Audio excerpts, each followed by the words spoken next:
इस वीडियो में हम पुराने एग्जाम में आए हुए क्वेश्चनों के बारे में डिस्कस करेंगे। पहला क्वेश्चन है, मध्य प्रदेश की प्रमुख फसल कौन सी है? तो मध्य प्रदेश की प्रमुख फसल है गेहूं। मध्य प्रदेश की प्रमुख फसल है गेहूं।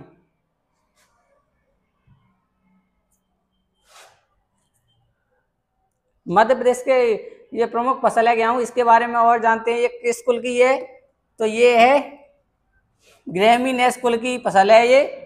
और इसकी किस्में कौन कौन सी होती हैं? तो इसमें सरवती गेहूं होता है, लोकमन गेहूं होता है, और एक होता है सुजाता होता है, कल्याण सोना होता है, और मैकरोनी होता है। और इसका उत्पादक राज्य कौन कौन से हैं? तो उत्तर प्रदेश है और मध्य प्रदेश के उत्पादक राज्य हैं। और मध्य प्रदेश की ये सर्वश्रेष्ठ गेहूं की किस्म कौन सी है? तो ये सरवती गेहूं इसकी सर्वश्रेष्ठ किस्म की फसल है। मध्य प्रदेश के अन्य नाम। मध्य प्रदेश को किसे उपनामों से जाना जाता है? जैसे बाघ प्रदेश कहते हैं, नदियों का मायका कहते हैं, नेशनल पार्क के नाम से भी जाना जाता है, बाघ राज्य कहते हैं, हृदय प्रदेश के नाम से जाना जाता है, तेंदुआ राज्य कहते हैं, वनों का राज्य कहा जाता है, गिद्ध राज्य भी कहते हैं। ये इसके उपनाम हैं। आचार्य विनोबा भावे ने किसे संस्कार राजधानी की संज्ञा दी है? तो ये किसे दी है? जबलपुर को संस्कार राजधानी की संज्ञा दी है। ये मध्य प्रदेश की प्रमुख राजधानियां हैं। जबलपुर को न्यायिक राजधानी कहते हैं और संस्कार राजधानी कहते हैं। संस्कार राजधानी किसने कहा था? तो आचार्य विनोबा भावे ने। भोपाल को क्या कहते हैं? तो प्रशासनिक राजधानी कहते हैं। इंदौर को व्यवसायिक राजधानी कहते हैं, आर्थिक राजधानी कहते हैं, और खेल राजधानी कहते हैं। सिंगरौली को ऊर्जा राजधानी के रूप में जाना जाता है, और पचमढ़ी को ग्रीष्मकालीन राजधानी कहते हैं, और मेहर को संगीत राजधानी कहा जाता है।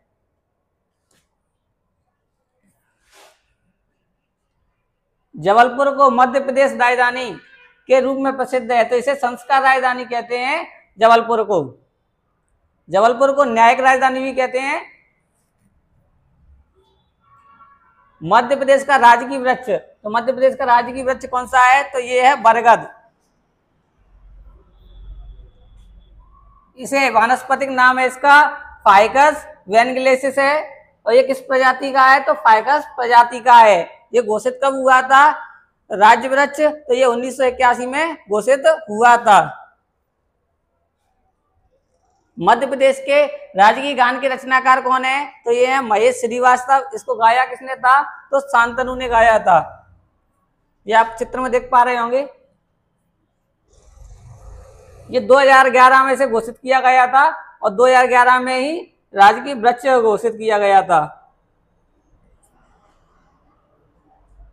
निम्नलिखित कथनों में से कौन सा सही है? मध्य प्रदेश का राजकीय पक्षी सोन चिड़िया है, या मध्य प्रदेश की राजकीय मछली रोहू है, या मध्य प्रदेश का राजकीय पुष्प कमल है, या मध्य प्रदेश का राजकीय पशु बारहसिंगा है? तो इसका आंसर है चौथा, मध्य प्रदेश का राज्य पशु बारहसिंगा है। इसके बारे में और जानते हैं। मध्य प्रदेश का राजकीय पक्षी कौन सा है? तो दूधराज है। मछली कौन सी है? मासीर है। और पुष्प है सफेद लिली। मध्य प्रदेश का राज्य पशु कौन सा है? तो ये है बारहसिंगा। ये ब्रेडरी प्रजाति का है।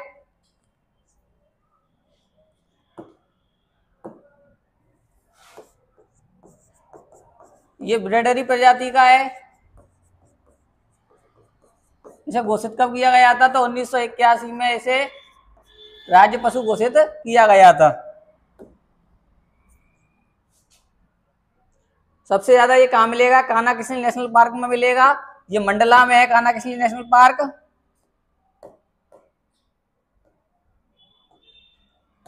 ये मंडला में है। इसमें एक योजना चल रही है पार्क इंटरप्रिटेशन योजना।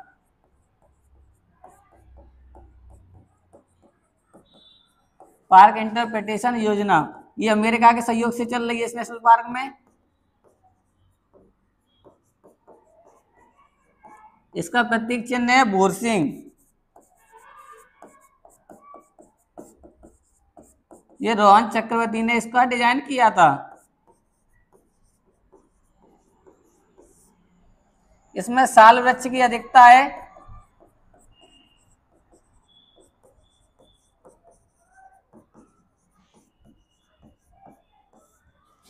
1974 में इसमें 1955 में इसे नेशनल पार्क बनाया गया था और 1933 में इसमें अभ्यारण्य बना था और 1955 में से नेशनल पार्क बना दिया गया। राष्ट्रीय स्वच्छता नीति सर्वेक्षण के अनुसार मध्य प्रदेश में सबसे साफ शहर के रूप में उभरा है। तो कौन उभरा है ये? तो इंदौर उभरा है। मध्य प्रदेश का इंदौर शहर लगातार 7वीं बार सबसे स्वच्छ शहर बना है। और स्वच्छ सर्वेक्षण की शुरुआत कब हुई थी? तो ये 2016 से शुरुआत हुई है। इसे कौन करता है? इसकी स्वच्छता रिपोर्ट कौन बनाता है? तो इसे बनाता है शहरी विकास मंत्रालय और पेयजल स्वच्छता मंत्रालय। कौन सा पक्षी मध्य प्रदेश के राज्य प्रतीक बर्ड के रूप में जाना जाता है? तो कौन सा पक्षी है? तो है ग्रेट इंडियन बस्टर्ड। इसे दूधराज के नाम से जाना जाता है। मध्य प्रदेश को प्रमुख रूप से कितने प्राकृतिक भागों में बांटा गया है? तो इसे 7 भागों में बांटा गया है। कौन कौन से हैं? मध्य भारत का पठार, मालवा का पठार, बुंदेलखंड का पठार, रीवा पन्ना का पठार, नर्मदा सोन घाटी, सतपुड़ा मेकल श्रेणी और बघेलखंड का पठार। ये 7 भागों में बांटा गया है।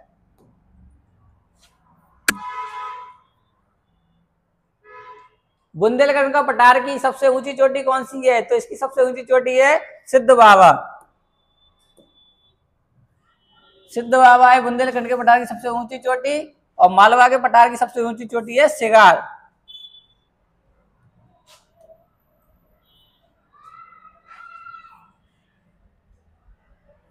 मध्य प्रदेश में पृथ्वी का केंद्र किस जगह को माना जाता है? तो ये माना जाता है मंगलनाथ उज्जैन को। मध्य प्रदेश अपनी भौगोलिक स्थिति के कारण सार्वजनिक रूप से किस नाम से जाना जाता है? तो इसे कहा जाता है भारत का दिल। इनमें से किस राज्य की सीमा मध्य प्रदेश की सीमा का हिस्सा नहीं है? उत्तर प्रदेश, छत्तीसगढ़, महाराष्ट्र और पश्चिम बंगाल।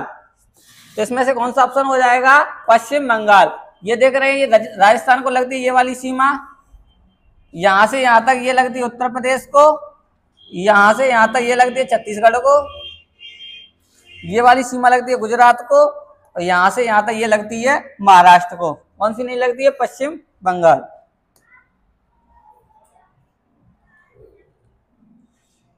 देश के क्षेत्रफल का कितना प्रतिशत भाग मध्य प्रदेश से ढका हुआ है? तो 10% भाग ढका हुआ है। मध्य प्रदेश का पश्चिमी क्षेत्र को भी जाना जाता है। तो आप इसमें मैप में देखेंगे, इस चित्र में ये दिख रहे हैं, ये वाला पूर्व है, ये उत्तर है, ये पश्चिम है, ये दक्षिण है। तो दक्षिण में आप देख पा रहे हैं कौन सा पठार है? तो ये मालवा का पठार। अगर पूछेगा पश्चिम में कौन सा, पूर्व में कौन सा है? तो बघेलखंड का पठार भी आता है, रीवा पन्ना का पठार भी आता है। दक्षिण में कौन सा है? तो सतपुड़ा मेकल श्रेणी। उत्तर में कौन सा है? तो मध्य भारत का पठार।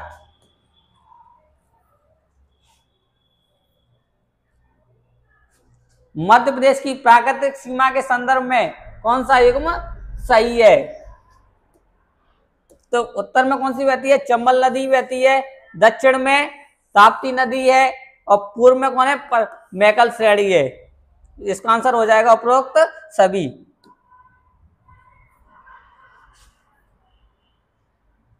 मध्य प्रदेश पहले किसे जाना जाता था? तो ये जाना जाता था मध्य प्रांत और बरार के नाम से। मध्य प्रदेश को पूर्व में के रूप में जाना जाता था तो केंद्रीय व्यापक प्रांत। ये केवीएस एग्जाम में आया हुआ है।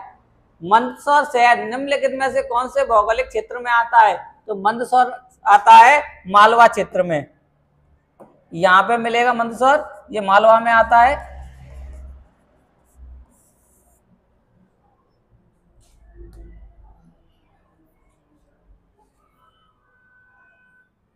मालवा का पठार निम्न में से किसके उत्तर दिशा में स्थित है? तो किसके उत्तर में स्थित है?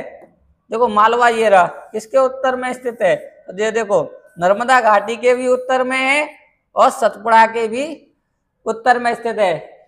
तो इसमें देखो नर्मदा घाटी ऑप्शन में नहीं है, तो कौन सा हो जाएगा? सतपुड़ा पर्वत श्रृंखला, ये वाला ऑप्शन में हो जाएगा। कि देखो इसके ये सतपुड़ा पर्वत है, इसके उत्तर में ये स्थित है मालवा का पठार। अगर ये आप वाला ऑप्शन होता नर्मदा घाटी तो इसको भी लगाते।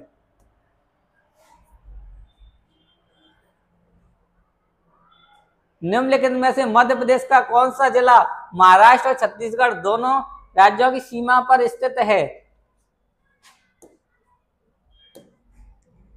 तो ये रहा महाराष्ट्र, ये रहा छत्तीसगढ़, तो कौन सा है? ये बालाघाट है, ये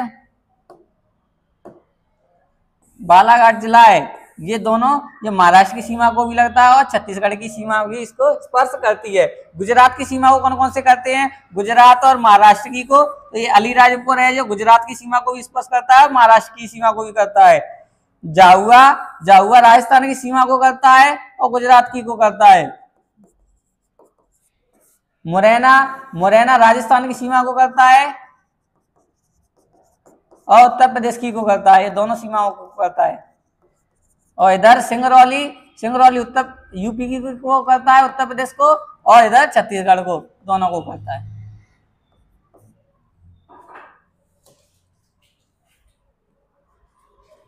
दमोह का प्राचीन नाम क्या था? तो इसका प्राचीन नाम है टुंडीकर।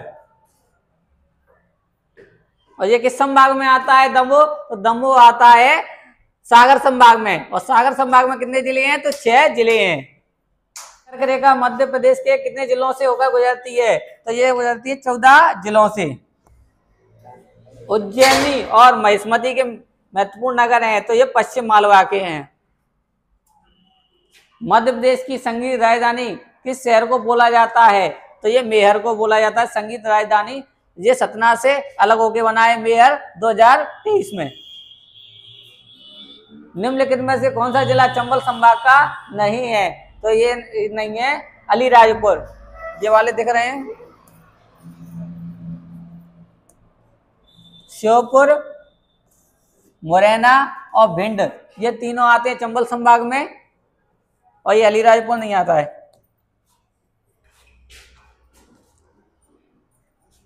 निम्नलिखित मध्य प्रदेश की सबसे ऊंची चोटी धूपगढ़ किस जिले में है? तो ये होशंगाबाद जिले में है। और ये पठार की बात करें तो ये सतपुड़ा पठार में आती है। मालवा पठार की सबसे ऊंची चोटी क्या है? तो मालवा के पठार की सबसे ऊंची चोटी ये सिगार चोटी, और बुंदेलखंड के पठार की सबसे ऊंची चोटी है सिद्ध बाबा। और सतपुड़ा मेघल पर्वत श्रेणी की सबसे ऊंची चोटी है धूपगढ़, जो पचमढ़ी में आती है। निम्नलिखित में से मध्य प्रदेश का कौन सा जिला उत्तर प्रदेश और छत्तीसगढ़ की सीमा को छूता है? तो ये कौन सा जिला है जो उत्तर प्रदेश और छत्तीसगढ़ को छूता है? ये वाला उत्तर प्रदेश है और ये वाला छत्तीसगढ़ है। तो इसमें ये वाला संगरौली देख पा रहे हैं, ये है जो दोनों की सीमा को टच करता है। धन्यवाद दोस्तों।